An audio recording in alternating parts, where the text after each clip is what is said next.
Hanno un'efficienza del 30% superiore a quella delle normali eliche quadripala metalliche, soprattutto in zone oceaniche, di personale che sia disperso. L'aeroplano si presta naturalmente particolarmente a questo tipo di compito, sia per la dotazione avionica. Ecco qui il 130, infatti, da sinistra a destra, un bel passaggio a una velocità elevata per la macchina, ma che ci consente di valutarlo in tutta la sua dimensione.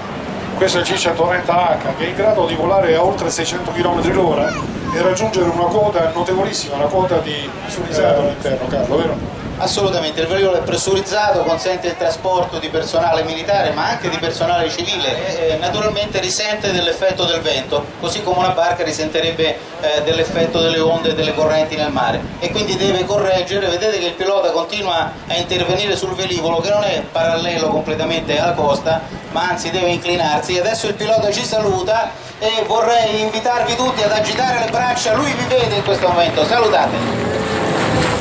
Vedete la RS sulla coda del velivolo significa proprio la base di appartenenza, che è Ramstein in Germania, base da cui proviene il C-130, e poi una virata di 360 gradi davanti a noi per farsi ammirare. Piste realizzate solo con una striscia di terra senza asfalto e soprattutto di dimensioni estremamente ridotte. Per far questo il sistema di inversione della spinta, e quindi che riesce a frenare l'aeroplano al di là di quello che possono fare i freni, sia pure potenti, consente di pochi secondi sarà qui di nuovo davanti a noi.